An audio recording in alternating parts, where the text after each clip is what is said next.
Maja Halilović je jedinstvena i neobična. Dočekala nas je s kafom. Bila je to kafa iznenađenja.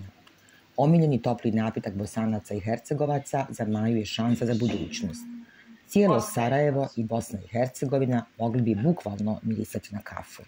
Da, znači ono što vidimo ovdje jeste u stvari pelet od otpada kafe. Njega radimo tako što imamo specijalnu peletirku koja prži ovu kafu i dobivamo ovo. S time da je ovo gori 2 puta duže nego što drvo će da gori i gori čak većom temperaturom 2 puta opet nego što drvo gori.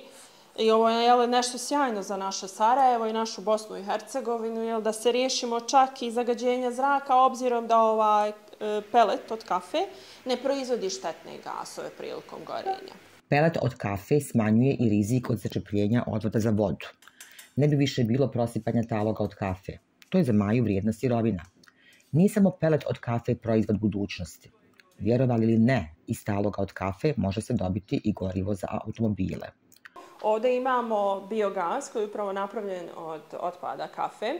Direktno može u automobile da se stavi i jednim sasvim jednostavnim procesom mi dobijamo ovako nešto. Soklet mašinom dobijamo, izvlačimo mast iz kafe i većina ljudi ne zna, ali kafa je jako bogata mašću i možemo iskoristiti za nešto sljedeće gorivo u svijetu kao što je gorivo od kafe.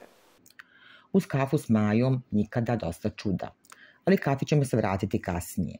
Maja je završila produkt dizajn na Akademiji likovnih umjetnosti. Jedina je na Balkanu koja je odlučila postati biodizajnerica. Stvarno je novo u svijetu, novo je za njih, tako da ja sam samouka, ali imam pozadinu dosta i u hemiji i u biologiji, zato što je to moje veliko interesovanje od veoma malih nogu.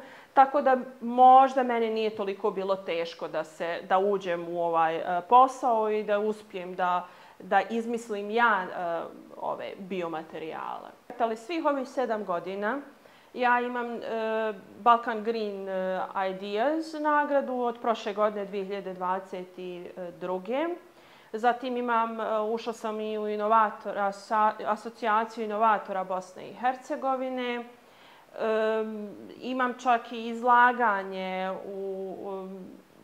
izložila sam i svoj rad koji je dobio nagradu sa SCOBY bakterijom u muzeju nauke i tehnologije u Beogradu. Zatim također rad sa SCOBY-em je danas NFT u Muzeju savremene umjetnosti RS-a. Ekološki osviještena, ova kreativna djevojka postala je prepoznatljiva na tržištu. Ne tako davno ljudi u Sarajevu i Bosni i Hercegovini su skupljali ljuske od jaja da bi joj pomogli izraditi stolicu koja je otišla u Njemačku na takmičenje. Prošla je prvi krug što se tiče nagrade održivog proizvoda, tako da se nadamo da će ući u finalni krug stolica od ljudskih jaja. Do završetka takmičenja dizajn stolice ostaće tajna. Ostali proizvodi od istog materijala već su u upotrebi. Kao što vidimo ovdje i biosvijeće koje su počele nedavno da se proizvode u kolaboraciji sa brendom 8 Intelligence, gdje ja radim posudice od ljudskih jaja koje se čak boje od organskog otpada. U pitanju je, na primjer, ovdje sušena cvekla. Ovo je projekat tek od nekoliko mjeseci, znači sa ljuskama jaja. Radimo za stranu organizaciju 200 komada za poklon za njihove ofise, a u pitanju su mi držači za olovke i držači za mobitel, zato što ovako nešto može da se nađe primjenju u tome. Mi uzmemo, saniramo jaja koje ja dobivam iz raznih hotela u Sarajevu i onda mi meljemo i dobivamo ovu nekakvu skoro prah, ali i djeliće ljudskih jaja. Pogotovo ja sad baš ću ući i nedavno smo baš razgovarali da ćemo i otvoriti, da li ćemo otvoriti firmu koja upravo će samo da se bavi proizvodnjom nekog home dekora. Majina priča odavno nije lokalna. Pozivi i priznanja stižu iz cijelog svijeta. Jedan poziv posebno je obradovao ovu talentovanu djevojku. Ja sam radila set fotografija koristeći artificial intelligence alate i da bi me pozvao čak i pozvali iz Njemačke, iz Green Awardsa, da čim završim taj svoj projekat sa ovim biomaterijalom, u pitanju je inspiracija Björk i njenog stila, jedne veoma ekspresivne haljine, i kada je završim da imam slobodno mjesto u njihovom muzeju za izlaganje. Iz bakterije koju sama uzgaja stvara različite kreacije. Sa haljinama će u modnu elitu, a materijal od bakterije može služiti i za druge svrhe. Ispred nas je biomaterijal koji je korištena bakterija koja se zove SCOBY i od nje, koja je jedina bakterija na svijetu koja proizvodi celulozu, mi dobivamo u stvari materijal koji može ili da se koristi kao koža, zamjena za kožu, ili može da se koristi čak i kao papir. To je ta naša bakterija koju ja mogu i da pojedem sad. Tako da odmah ljudi znaju da se ne plaše, ništa ne može da im se desi kad dođu u kontakt sa ovom bakterijom. Zato što je ovaj sok je jako bogat vitaminom C čak.